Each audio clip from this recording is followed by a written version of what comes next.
Bonjour à toutes et à tous. Comme vous le savez, les policiers sont mobilisés durant tout l'été. Je suis Sonia Fibleuil, porte-parole de la police nationale, et je vous propose d'aller à leur rencontre pour comprendre leur mission et leur engagement durant les Jeux de Paris. Au fil des épisodes de cette série Un été avec un policier, ils vont vous expliquer leurs rôles respectifs, les enjeux et les défis auxquels ils sont confrontés durant cette période. Bonne écoute.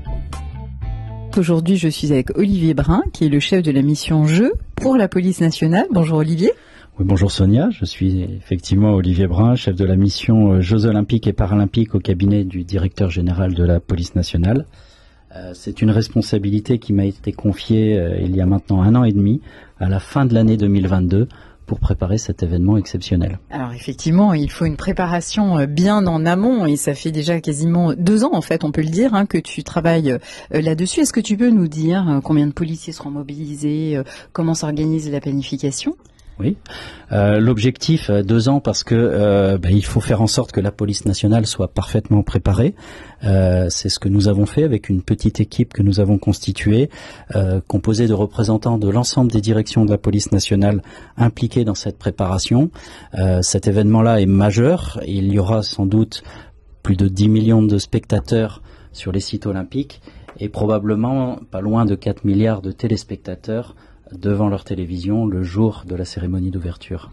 Et combien de policiers alors au plus fort des événements ? Alors nous allons engager des policiers qui viendront de toute la France et des Outre-mer pendant cette période-là, oui. Entre 12 et 15-16 000 policiers en fonction des périodes et même au-delà puisque le jour de la cérémonie d'ouverture à Paris et en Île-de-France, ce sont pas loin de 43 000 policiers et gendarmes qui seront présents sur le terrain pour assurer la sécurité des Français et des spectateurs des Jeux Olympiques. Quels sont les types de missions que tu planifies ? Alors aujourd'hui, nous sommes à 4 semaines de cet événement. Et les policiers sont déjà engagés en réalité sur l'événement, notamment autour du relais de la flamme. C'est un événement qui a démarré le 8 mai dernier, très festif, effectivement, qui se passe particulièrement bien. Et des policiers sont chargés d'assurer la sécurité de cet événement et de faire en sorte que ça reste festif, et c'est le cas aujourd'hui, et le public se déplace en masse pour voir passer les porteurs de cette flamme, symbole de l'olympisme. Alors sur les missions que tu as planifiées justement pour le cœur de cet été ? Eh bien, cet été, en réalité, tout le travail de planification que nous avons mené va céder la place à la conduite des opérations. Et d'une certaine manière, ce sont maintenant les acteurs territoriaux, les chefs en charge des aspects opérationnels sur le terrain qui vont prendre la main et qui vont faire en sorte de mener ces opérations. Si on a bien réalisé notre travail de planification, et on y a travaillé intensément, eh bien maintenant ça devrait se passer, j'allais dire, de manière la plus simple possible dans l'objectif que nous nous sommes fixés. Nous continuerons néanmoins d'appuyer cette manœuvre opérationnelle, d'abord parce que nous aurons des échanges réguliers avec les directions et aussi avec les organisations syndicales. C'est important d'avoir cet échange et de pouvoir remonter les informations le plus rapidement possible pour nous ajuster. Auprès du directeur général, bien sûr, qui aura à répondre des implications pour la police nationale de ces Jeux Olympiques. Et enfin, nous nous investirons avec toute l'équipe dans les centres de conduite des opérations qui sont mis en place au profit du ministre de l'Intérieur.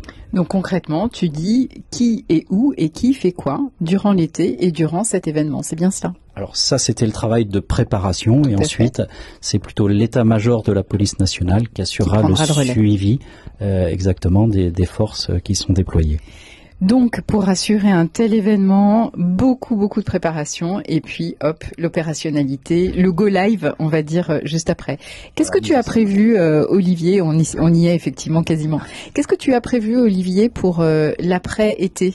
Alors pour nous, les Jeux Olympiques et Paralympiques ne s'arrêtent pas le 8 septembre avec la cérémonie de clôture des Jeux Paralympiques.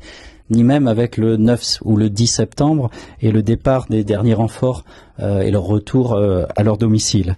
Il y aura dans les semaines qui vont suivre un important travail à mener de ce qu'on appelle dans notre jargon un retour d'expérience. Il s'agit d'une démarche en fait essentielle qui vise à analyser la pratique, ce que nous avons fait en termes opérationnels dans tous ces aspects, stratégiques comme sur le terrain, pour en tirer des axes d'amélioration et proposer d'éventuelles adaptations du dispositif. Et nous saurons donc faire fructifier cet héritage. N'oublions pas d'ailleurs que la France a été désignée pour organiser les Jeux d'hiver en 2030. Et oui, effectivement. Merci beaucoup Olivier, je te souhaite un très bel été. Merci beaucoup Sonia.